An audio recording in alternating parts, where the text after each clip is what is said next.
Chegou o final da temporada 1 de House of the Dragon, com um episódio que prometia ser o melhor de todos, mas você já deve ter ouvido falar aí, tem muita gente decepcionada com o que aconteceu, né? É ruim mesmo ou tá faltando compreensão? Valeu a pena ter maratonado essa série? Vem que a gente vai ver tudo agora, a gente tem muito que conversar, hein? Vamos lá!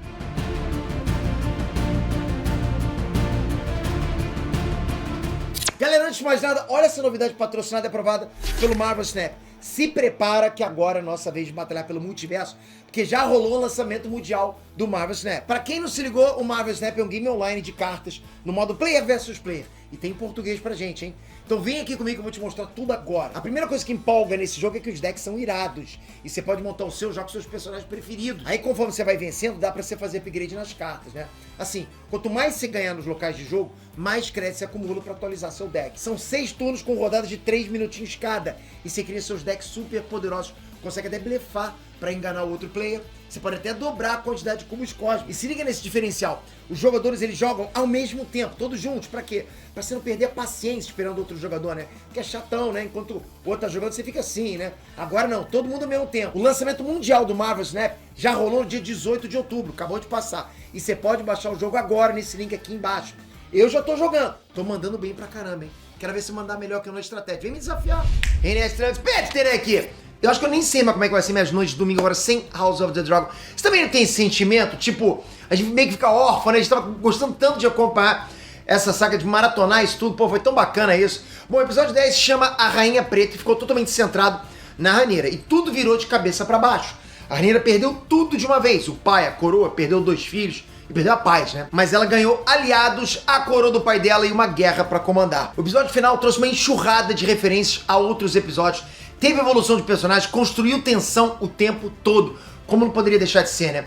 Mas a cena final já gerou discussão, também como não tem deixado de ser. E aí, pra você foi uma cena ruim ou mais fraquinha? Invalida toda a obra, toda a série? Comenta aqui o que você já tá achando, o que você achou desse último episódio. Metralha esse like! Obrigado de coração, galera, vamos lá. Bom, a história começou em Dragonstone com o Lucerys e a Rhaenyra no único momento de calma desse episódio. O que acontecia ali era o Lucerys sendo o que a Rhaenyra foi no início do episódio 1, um príncipe que não tinha ambição pelo dever de governar. A gente se acostumou a ver a Rhaenyra batalhando pelo trono, mas lá no começo ela só queria comer bolo e voar no dragão, lembra disso? Então o episódio 10 já começou mostrando essa imagem espelhada da Rhaenyra que amadureceu, entende o dever e o Lucerys sendo parecido com a mãe naquela idade. Mas essa cena também tem uma função muito importante, que é criar na gente uma aproximação maior com o Lucerys, já que no final a gente ia assistir a morte do garotinho, né? E é lógico que não poderia rolar um salto temporal do episódio 9 pro 10. Por isso, logo no início, a Rhaenys chegou em Dragonstone, pronta pra contar as novidades da Fortaleza Vermelha. E ela nem esperou nada, já mandou na lata, Viserys tá morto, vrau! Mandou, né? 3 coisas importantes rolaram enquanto a Rhaenys dava as notícias. Primeiro que a Rhaenyra começou a ter dores, e quem já conhece a Dança dos Dragões já sabia que isso não ia acabar bem.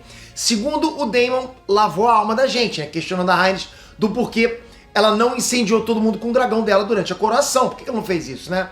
A guerra não ia nem começar, já ia acabar ali mesmo. Pelo menos ele falou pela gente, né? E a Rhaenys respondeu que deveria se enrolar uma guerra, mas não era ela quem deveria começar. Você concorda com ela nessa? Ou você acha que isso aí foi pra ter roteiro, né? Ela foi ética e manteve o sangue frio pra fazer as coisas certas? Ou ela só tirou o dela da reta? O fato é que esse posicionamento da Rhaenys foi muito forte. Tanto que dali pra frente ela manteve uma atitude muito poderosa.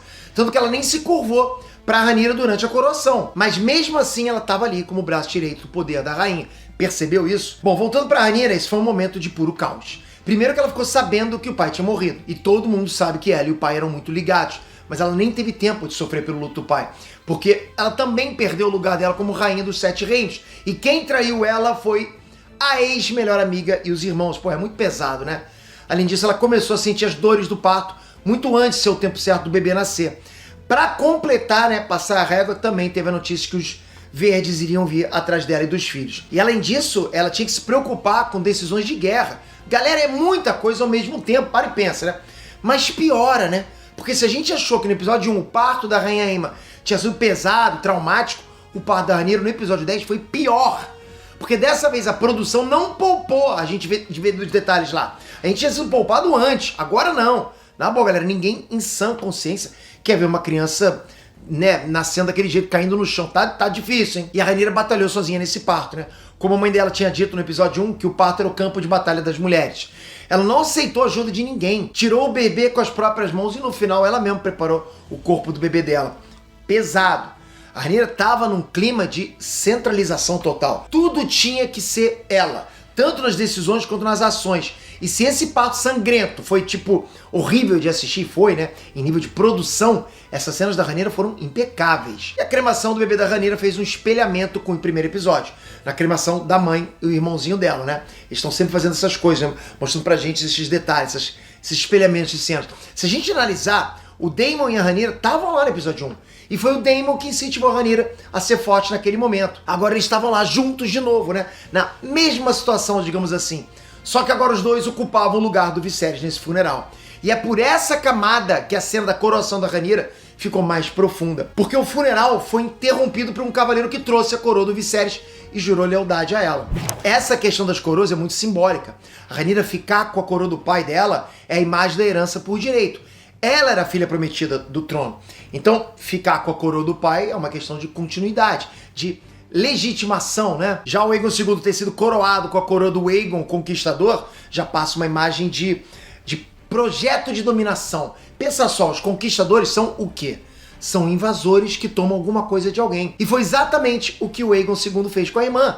Você tinha reparado nesse sentido de cada uma dessas coroas? Ou você interpretou diferente? E tem mais, o Daemon coroando a Rhaenyra também tem um significado profundo. Primeiro que ele passou anos aprontando pra conseguir aquela coroa pra ele, né? Daí a pouco tempo atrás ele mesmo pôs a coroa na cabeça do irmão dele, né? Naquela cena épica do Viserys voltando a sentar no trono de ferro. Agora o Daemon pegou de novo essa coroa nas mãos e fez da Rhaenyra a rainha que ela deveria ser. E ele foi o primeiro a se ajoelhar e chamá-la de rainha. Maneiro demais, galera. Claro que isso não foi só pela Rhaenyra, né? Isso claramente tem muita vantagem pra ele mesmo. Tanto que logo depois os dois vão se desentender e ele vai agredir a Rhaenyra em nome do poder, em nome da guerra. De qualquer forma, a trajetória individual do Daemon foi incrível nessa primeira temporada. O Daemon foi top demais. Ele é complexo, ele é intenso. Foi uma surpresa muito boa como personagem. Na minha visão, ele tipo foi um personagem que roubou cena, que a gente gostou muito de acompanhar. E logo depois da coroação, a gente viu pela primeira vez o Conselho Preto, que é o conselho da rainha Rhaenyra. Todo mundo concorda que aquela mesa de pedra com o mapa de Westeros é sensacional, mas ela também é muito simbólica. O mapa entalhado na mesa é acendido com fogo ali por baixo. E esse fogo que acende é um anúncio da guerra. É o puro desenho de fogo e sangue que vai rolar daqui pra frente. E fogo e sangue aparecem em muitos momentos do episódio 10. O parto da Rhaenyra foi sangrento e ela tinha visões de dragão, que é o fogo, né? Parto sangrento, visões de dragão, que é fogo. Bacana isso. O funeral do bebê misturado com a coroação tinha o fogo do funeral e o sangue da linhagem do Viserys sendo mantida. E também aquele final com o Lucerys e o Aemon, né? Terminou com fogo e sangue de dragão e Targaryen despencando pelo céu. Como a gente viu na temporada toda, capricho nos detalhes e nas referências. Eles estão assim, direto. Porra, galera, é só palmas pra esses caras. Bom, depois do Conselho Preto, mais um espelhamento nítido rolou, que foi o encontro do Otto Hightower com o Daemon na ponte de Dragonstone. E a Rhaenyra chega voando no dragão. Claro que agora as circunstâncias são outras, o clima é outro também. Mas o objetivo é nítido, reconstruir aquele momento com as novas condições. O Otto estava na mesma posição, o Daemon estava na mesma posição. E a Rhaenyra chegou para dominar a situação sem tremer na base. A diferença é que agora a Rhaenyra trocou de lado. E aí, durante a discussão, a Rhaenyra recebeu um recado da Alicent, que era a folha do livro que a Rhaenyra rasgou logo no início do episódio 1. Isso também é o símbolo da amizade delas. Aquela folha rasgada foi guardada por anos, independente das tretas e do afastamento das duas durante todos esses anos, né? Isso é muito simbólico. A Rhaenyra estava tendendo a levar a situação mais pro lado da diplomacia. Já o Daemon queria guerra pra ontem, né? Por isso eles se desentenderam quando voltaram para o palácio. No meio da discussão deles, vocês perceberam que quando ela citou a canção de Gelo e Fogo, e ela percebeu que o Daemon não sabia, ela deu um sorrisinho, vocês perceberam isso? Vocês entenderam por quê? Quando a Rhaenyra era jovem manceba, ela tinha uma espécie de mágoa sobre a herança dela.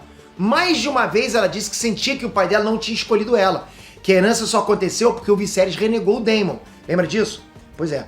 Mas agora, tantos anos depois, ela se deu conta que o Viserys nunca tinha dito pro Daemon o segredo transmitido entre os reis. Isso significa que o Viserys nunca viu o Daemon como sucessor. Caso contrário, o Daemon saberia. Entende agora por que ela ficou feliz? Porque a primeira coisa que o pai dela fez foi contar isso pra ela. Então é tipo uma confirmação de que ele queria ver ela no trono desde o primeiro instante que isso foi possível. Então não foi um risinho no sentido de, sei lá, lero, lero, eu sabia, você não. Foi mais pra um, caraca, ele confiou em mim do jeito que nunca confiou nele. Bom, seguindo o episódio, né, a guerra vai se estruturando aos poucos e a Rhaenyra era a que estava com mais pé atrás com esse assunto. Mas isso, galera, era só questão de adiar o inevitável. No início da Dança dos Dragões, ou seja, dessa guerra pelo trono entre os Targaryen, o lado da Rhaenyra é muito mais poderoso, tá na cara. Mesmo com menos aliados, pô, ela tinha as maiores forças com ela, o número de dragões, né, e o apoio da frota marinha dos Velaryon. São vantagens imensas pro lado preto. Os filhos da Rhaenyra foram enviados como mensageiros para lembrar alguns reinos do antigo juramento que fizeram para ela, né? O Lucerys foi até Storm's End entregar o recado pro Lord Boros Baratheon, mas lá ele encontrou a pior pessoa que ele poderia encontrar naquela corte. O tio dele, o Aemon. O Daemon já tinha chegado antes com uma proposta muito melhor e mais vantajosa para os Baratheon. Se ficar só nisso, beleza, né? O problema é que o Aemon decidiu lavar roupa suja ali e cobrar a dívida do incidente do olho com o sobrinho dele, que é um lance que rolou quando eles eram crianças, né? O Lucerys foi embora e aí veio a primeira Dança dos Dragões. O Aemon perseguiu o Lucerys e o clima era de terror psicológico.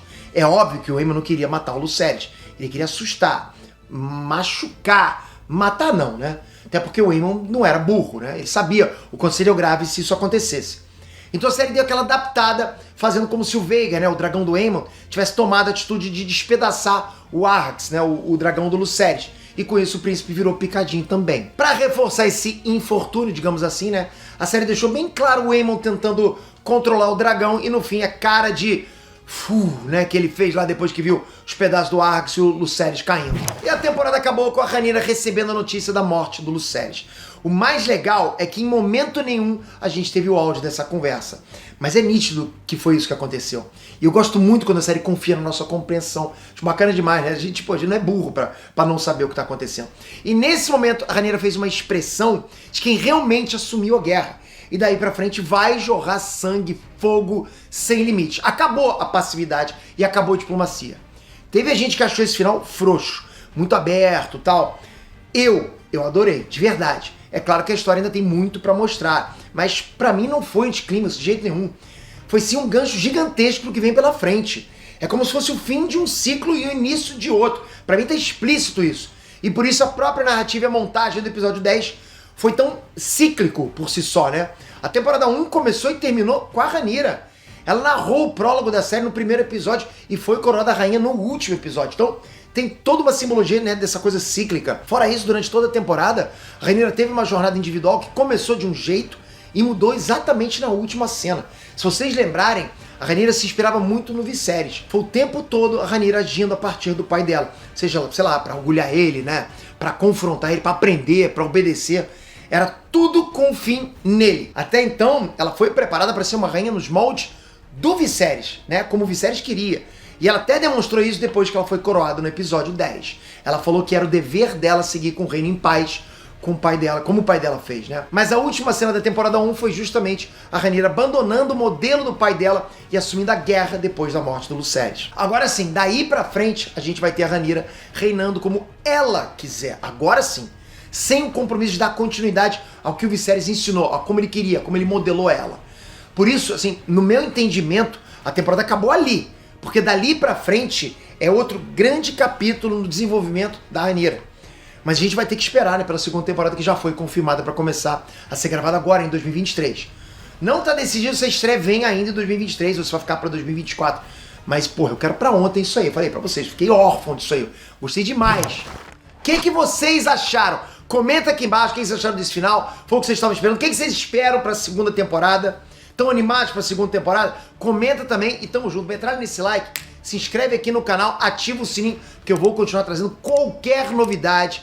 A gente vai começar a sondar o que pode acontecer na próxima temporada, como é que vão ser esses laços, esses aliados, como é que vai ser o futuro dessa guerra da Dança dos Dragões. Então eu preciso muito de você inscrito com o sininho. Obrigado, galera, de coração. Até a próxima.